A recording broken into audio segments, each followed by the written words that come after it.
Hi, I'm Alana. I'm the host of Five Wins in Play, where we tell the stories behind the play in women's collegiate sports. Today, I'm excited to welcome Colleen Finney, a former volleyball player at Clemson and Missouri. And she also played professionally in Greece. And now she's back in the US, finding all sorts of ways to express herself outside of volleyball. Colleen, welcome. Yes, thank you for having me.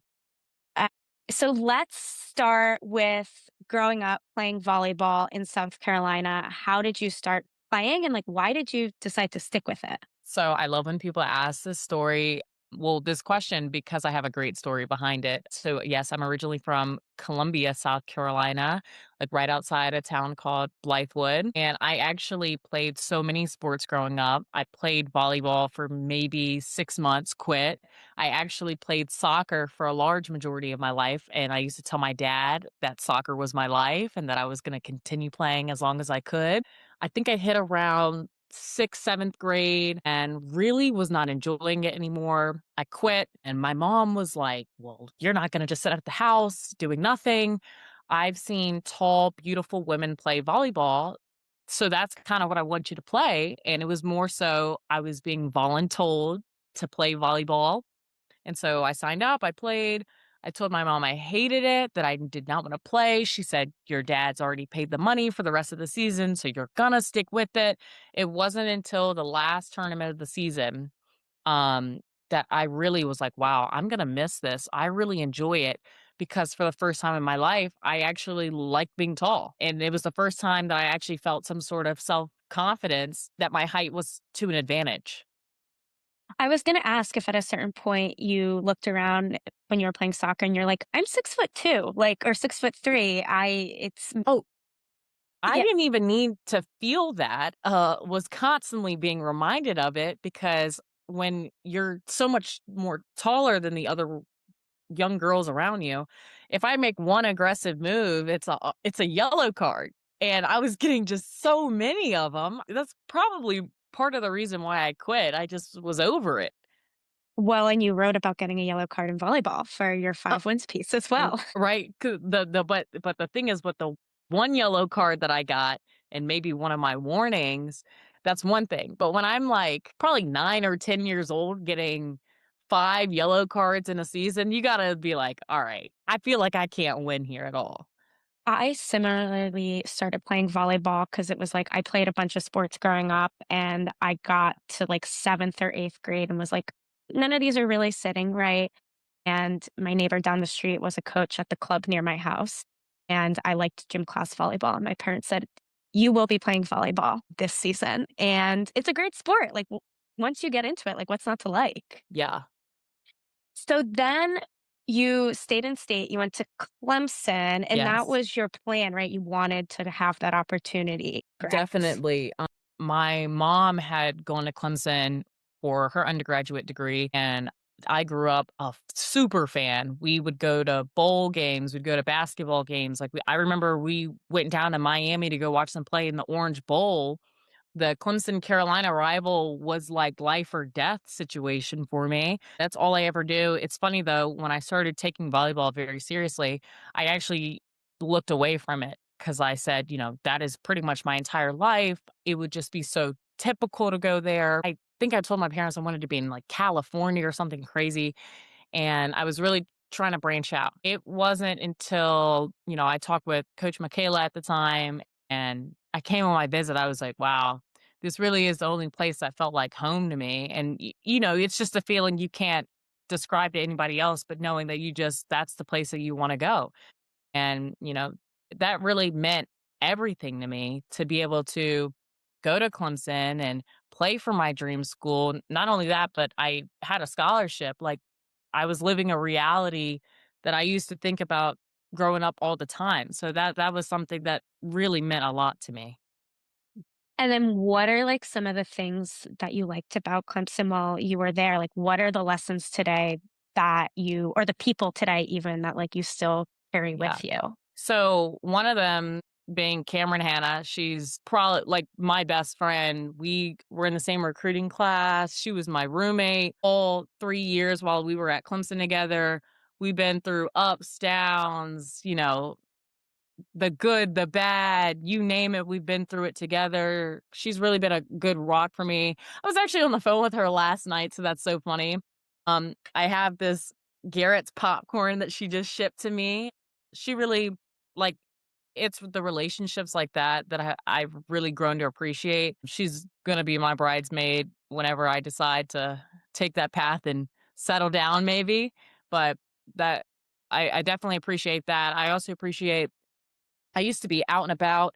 I'd run into people I went to elementary school with, and it's just stuff like that. You can't really make up. Or my mom would come and make these classic Southern meals. Maybe it wasn't right before a game, but definitely that family aspect that I miss a lot. And then you graduated in 3 years because Yes, you're incredibly smart and you said, "Let's see what else is out there." Like, yeah. what was that like? Why did you decide It to take a step? It's really funny because my academic advisor at the time, his name was Adam. I go to Adam one day and I'm like, "Hey Adam, I think I want to graduate early." And he was like, "I don't know about that." And I was like, just check for me." And he came back and he said, "You have the most amount of credits I've ever seen a student athlete come into college with. Like, you could graduate this semester if you really wanted to." And I was like, "All right, that's getting too crazy." Right, Um, right. but yeah, I kind of had an itch to be able to graduate early. I've always been very ambitious. I'm trying to pursue law school, and Clemson, with all the perks that they had, did not have a law school. I was looking for a change. Also, I did grow up there in South Carolina. My whole family was there. I felt like you had to let the little bird go in order for it to kinda come back. That was kind of the feeling I was getting, and I just felt like I owed it to myself to just be in a different environment. I was really feeling like that a good change would be really beneficial for me. What was the transition like from, like, a volleyball perspective going to a program that had, top 25 tournament aspiration? It was really just a night and day difference. I'm very thankful for Don Sullivan and the rest of the coaching staff. Our culture was huge, and we used to talk about this in the locker room all the time, but we got picked before my first season at Mizzou, dead last in the SEC for that season. We made the tournament, the NCAA tournament, and that was my first tournament ever. But it really boiled down to our ability to, like, stay focused and detail oriented, and also our sisterhood. Like, I everybody on the team was different. Like, I was very different from our starting setter, our libero, but just somehow made it work. And it was funny because when recruits would come, we would say that, and it kind of sounds like you're just pitching them or selling them a certain thing. But that was true. We lived that every day. And I was very thankful for not only the coaching staff, the girls, the community of people. When I remember we played Florida my last year, we lost it in 5, but I tell people all the time, that was one of the greatest matches I've ever played. We had 8,000, plus fans come in and watch women's volleyball. And we had, like, all the sports teams. Like, I remember our baseball team was sitting courtside, and it was just such a great environment, and everybody played well. You're just fighting tooth and nail. You ended up not getting it, but it's the fact that I don't know, it's just a great environment to be in, and that was something extremely special to me. Yeah, it's been very exciting to see the growth of women's sports, women's volleyball, and it's not just Nebraska, right? It's all over the country. Exactly. And I think So even just going off that, like, little point, um, that season that Nebraska had the outdoor game, we actually had a 240% increase in fans at our match. I think, well, it was either 240 or 140, one of those. I'm pretty sure it was 240, but it's little things like that that's people wanna watch women's sports, which makes me so excited. are you still watching Mizzou? Well, they have a game today I can't wait for. It's been fun. It's great to see programs that kind of spring up and are able to maintain that level of success as well. 100%. So when you were getting your master's, which was in sports business, correct? And, uh It was a Master's of Science in Business. Masters of Science It in Business. but I usually just tell people it's a master's in business because it's an easier thing to explain, but it's not technically an MBA. Got it. Okay. And so you had already like accomplished so much in school at that point. Yeah. Where did you like look to become a leader off the court? What sort of different activities and different events and conferences were you like going to during that time? Oh, yeah. So I'm a huge I like to put 100% of myself in everything that I do. And I've always been very ambitious. I think that's just things my parents have instilled in me, like trying to strive for success. And, one thing when I was going through some mental things, maybe during my time at Clemson, I kind of realized the whole focus of my life cannot be volleyball because that's Mhm. going to set you up for failure, regardless if you're at the highest of highs or the lowest of lows. And so I feel like there was a point where maybe volleyball was not going good or it wasn't as good as I wanted it to be. And that was dictating my entire mood. And I couldn't operate like that anymore. And so I was actually very thankful during my last year at Clemson. I crossed into my sorority and that kind of domino effect everything else. So that summer, I was able to go to Black Student Athlete Summit, which domino effect to me being able to get it in. Like I got a student position. I don't know really know how to explain it, but I got to be able to go to NBA Summer League as a student and be able to learn the basketball operations, which dominoed into an internship I'm allowed to go back to every summer. And, that just domino effects into other aspects of my life as well. But I'm really thankful for that because it got me thinking about, okay, how can I find happiness or other things to put my mind on outside of volleyball? Don't get me wrong, I still wanted to be successful, but it was not the center of my universe. It was the impact of other things going on or being able to have a bigger picture that really helped me. Interesting you say that because you and I were talking previously for a different project about, and you made a comment of like you never had the intention of playing volleyball professionally, 100%. but but you decided to give it a try. Like, what changed in that moment for you to do it? It's also funny because, Coach Dawn, and that was another thing. I could go in her office or Coach Wendell's office or Ari or any one of the staff members and just sit in their office and just chit chat about life. I'm in there yapping. Like I had a TikTok go viral where I was talking to one of my coaches about like a relationship that I had. And one of the conversations that Dawn and I had, she said, have you ever thought about going pro? And I told her, no. That's not something I wanna do. I'm very clear focused on what I wanna do in my professional life. I also I'm not an insecure person. I am actually very confident in my abilities, but I just did not think from the people that I've ever seen go pro that I was at that level, and I did not think that that was a real viable option for me. And then we had great success my first year. Still wasn't thinking about it, but it still was more of like, "Hey, have you thought about it? Have you thought about it?" I think we get to it was either August or September.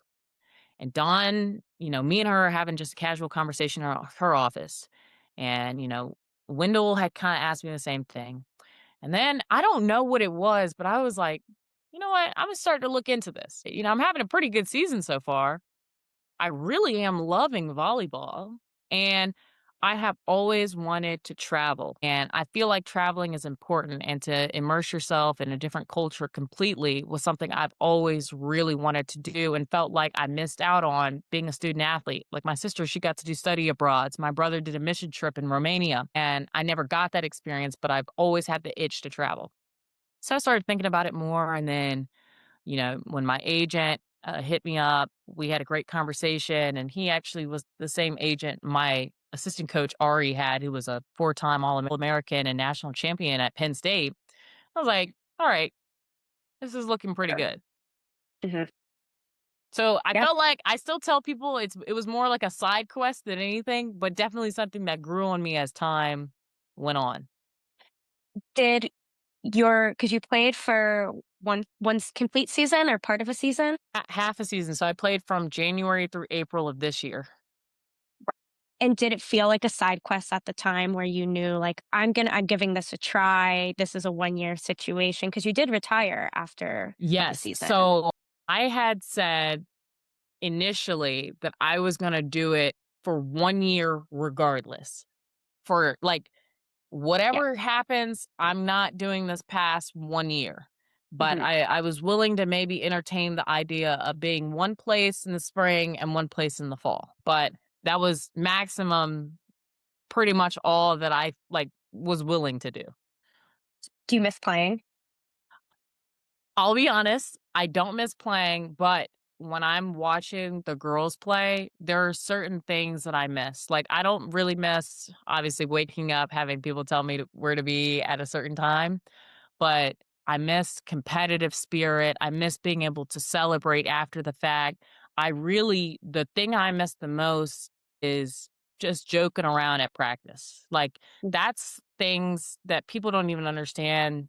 Gosh, like, I would do anything to go back to when we were in the locker room beforehand, just having a good time. The memories that you get from that are things that can't be replaced. Absolutely. And then you've been lucky in the sense that you've got to return to Mizzou, which seems to be like a place that you really love and cherish.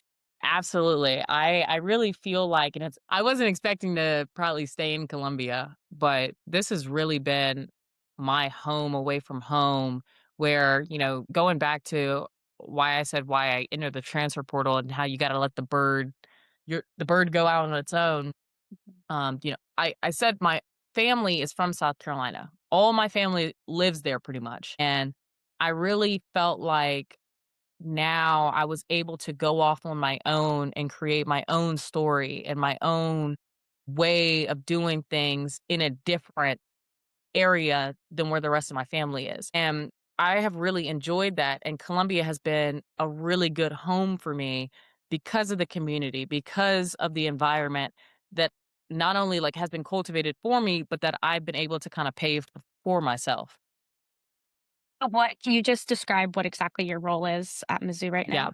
So I am an NIL coordinator for brand partnerships at Every True Tiger, and Every True Tiger is the exclusive marketing agent for Mizzou Athletics. So we exclusively only work with athletes that go to the University of Missouri.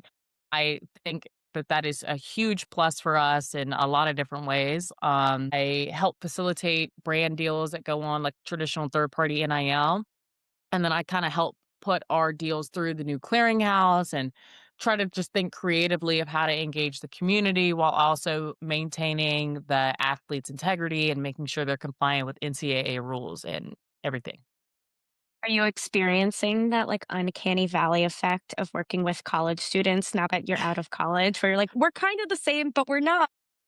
Definitely, I think it's a big plus, but also a con at times, just because I did play here. I think it would be different if I went to a different institution that I did not play at, because I am still friends with girls on the team, people on different sports teams, and it's just a tricky situation sometimes.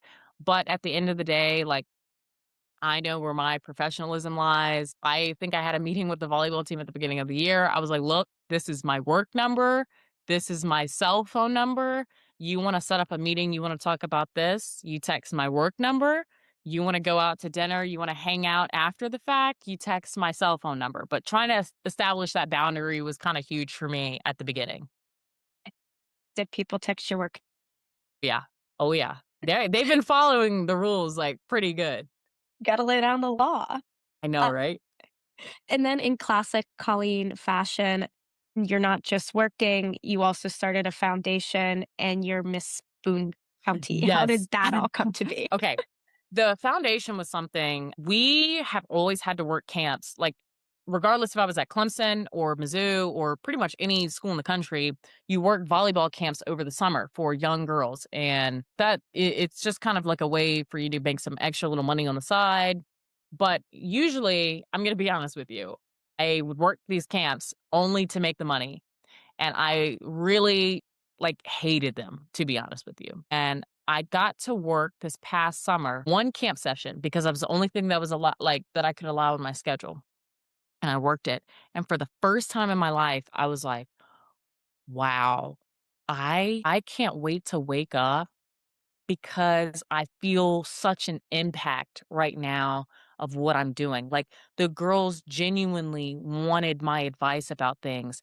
And I was thinking back, like, I felt like I had this whole, like, out of body experience where I was looking at these girls and saw myself in each one of them. I remember what it was like to be that age and have all these questions about just like life in general, or how do I get recruited and this, that, the third, especially being from South Carolina, which is not known for being, a huge volleyball hub, and just trying to be a resource for them. So I was trying to figure out, like, okay, I don't really know where I'm going with this, but I know I want to do something.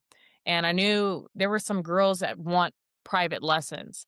And so I was like, okay, I'm sure there's a way I could get into this. So I set up, like, it's the Finney Foundation. The main focus of it is for mentorship, because I don't want it to just be an exchange of they're wanting lessons and I just give them lessons for the sake of money. I sit down with each of the girls that I do lessons for. I set up, like, meeting her mom, and we just have a conversation. I say, "Look, this means a lot to me. I want to do this, but I want to do this in the right way. I don't want this to ever feel transactional. I want you to come to me for any problems because I want to also be able to help you, boost your confidence. Like, if you think the way I'm coaching is not, like, getting through to you, I want you to be able to vocalize that. And that's important to me because, as young women grow up, a lot of them are told to silence their voice. But I think this is huge for things later on in life. Like, you should be able to say no in a respectful way. And that gives you the confidence for later on with other decisions. We sit down and have a conversation about that. Now, as that relates to pageantry, I actually used to do pageants a lot when I was younger. I was very insecure when I was younger, like, did not ever feel pretty. I did not like my height. I, like, hated it. I used to shrug my shoulders. My grandma used to tell me to put my shoulders back. Like, my mom bought me a posture thing. I thought I was dumb. My older sister, who's 7 years older than me, she's beautiful, gorgeous, talented, smart, all of these things, but she's obviously 7 years older than me. There's a difference when I'm watching her and she's a junior or senior in high school, and I'm still at the awkward phase in middle school. She placed top 15 at Miss South Carolina. And, going through that phase, I was like, that wow, that'll never be me. That was just my thought process at the time. Mhm. And as I've gotten older, I now love the skin that I'm in. I do think I'm beautiful. I do think I'm smart. I don't think I'm perfect, like the Lord knows, but I I got the itch when I graduated in December to do one, because I said I'm at a different phase of my life where I can now approach it and not need, like, winning it or not would not mess with me. I wouldn't need it for validation. It's more so I have had and created a platform through athletics, so why not try it a different platform and try to gauge, like, a different way of thinking, like gaining perspective about the same situation. So I feel like both of those kind of align, especially with what I want to do with the community service initiative, which is a pillar of the pageant. And it also helps me in my job too. Like, I feel like a lot of different things connect because what I'm doing is majorly brand partnerships and learning to be an ambassador. I've been doing that for 5 years, so I felt like I'm a unique candidate for pageantry, but I bring a lot of different things to the table that I've already been doing. I was gonna ask at this point, do you know everybody in Columbia? Maybe. I look, there's people that I meet all the time, and there's even parts of Columbia that I really did not get a chance to explore when I was an athlete.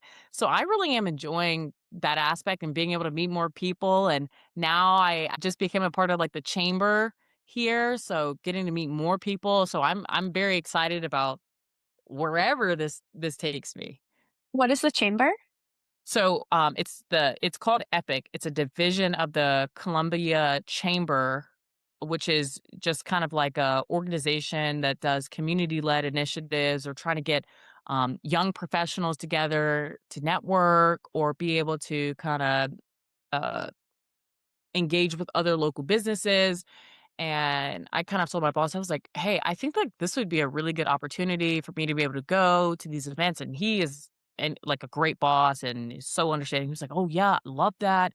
Not only that, but I think it could help a lot of things with NIL and trying to put athletes that are just starting out with maybe some local businesses looking to just get some exposure. So being creative there is huge. Percentage of the people you work with also played sports at Mizzou? Uh, So the play with, I mean, I work with one who was a quarterback here at Mizzou. The rest of my team, with the exception of one, are all former student athletes, though. Wow. So, and I think that's huge. Like, you want that in your team of people who have been through it. They know what it's like. They also have the competitive edge and, know what to look for. It all speaks highly of the programs that people are you give a lot of yourself to your sport, to this university, and it speaks highly that there's a contingency of people who are willing to then, like, continue doing that. Definitely. So, you're applying to law school, like you mentioned. What Yes. type of law do you wanna do? How come you wanna be a lawyer? All of that good Yeah. stuff. So I have a ton of lawyers in my family, and I used to say I'd never want to be a lawyer because I thought very one-sided about it. Like, it's only trial law. Like, you could only just be a lawyer, like a defense lawyer, prosecutor, or judge. Like, that's three ways I can go with it. And that just wasn't my passion. And as I got older, sports is a huge part of my life. I love volleyball. I love watching football, basketball, baseball, et cetera, et cetera. But I was like, "Okay, so how do I can't coincide the 2." Until I went to the NBA experience where I was learning about the business operations of basketball, and I realized every professional team has a lawyer. They're a general counsel, or I could go be an agent, or even if I wanted to be a GM of a team, some of them are former lawyers. It would only help me. And even in the realm that I'm doing right now, which is NIL, I think there's a huge opportunity to be able to add lawyers and maybe eventually even like general counsels to agencies or collectives across the country. And so it really makes me excited because NIL is kind of like this, it evolves every couple of months or so. You never know what it's going to actually look like for the long term. But I do think that there's going to be a need within the NIL space or even thinking long term, like the professional volleyball world within the United States. I think that that is something right up my alley with what I want to do, what I'm passionate about, and just finding a way to use a JD on top of it. Having lawyers in the family is, like, such a funny experience. My dad's a lawyer as well, and it's the first thing that my mom was like, "Well, you should just be a lawyer." And I was like, why would I A wanna be a lawyer?" 100%. And in my case, it's held true. I don't wanna be a lawyer, Hmm. but and as long as you like school, right? Like, at this point, you've done a lot of school, you're keen to you're like, "Oh, what's 3 more years?" Yeah. And And plus, like, I think I know my why behind it, which is something that I've been understanding. I feel like that's my philosophical brain is you need to understand why you're doing something and need to have a reason behind it. And so maybe at first, I think I just probably wanted to go to law school just because I was like, oh, well, I can't think of anything else. So this makes the most sense. But now I can have a reason behind why I want to do it. You know? Cool. I That's awesome. Good for Yeah. her. So we end every interview with a series of quick fire questions. Are you ready? I'm ready. Sweet or sour? Sweet. Dream venue to play volleyball in if you do play volleyball again. Italy. Last good movie or TV show you watched. Ooh, TV show, there's nothing better than gosh, why is the name escaping me right now? Game of Thrones. But I haven't watched that in years, but, like, there's nothing better. What is your favorite beach that you visited in Greece? Ooh, it's actually a lake town, Kamina Vorla. Hope I just didn't butcher that. Beautiful. I went there on my 23rd birthday. Do you have a go-to karaoke song? Uh, Carrie Underwood before he cheats. Mhm. And you cook a lot, I see. What is, like, your go-to meal? Right now, it's actually marinated kale in a vinaigrette that my assistant coach taught me, who's from Brazil. Delicious to die for. And then grilled chicken. Sounds Healthy. so basic, but it is amazing. How many nights a week do you cook? I probably cook every other night. You are better than I am. And I also, you're gonna think this is crazy, I European shop, so I go to the grocery store probably every other day. Was that a habit you picked up Yeah. before or after? And I actually think you save more money doing that, and you're much more sustainable. I agree. I do the same thing and I have less waste because of it. If I try to shop for the week, I'm throwing things out. 100% because then you're trying to shop for what you want on Thursday, and then you get to Thursday and you're like, "I don't want this right now." Yeah, or someone's like, "Hey, do you wanna get dinner?" And you're like, "Yeah, of course I wanna go spend my money, like, out of the Exactly. house." I'm, like, supporting the economy.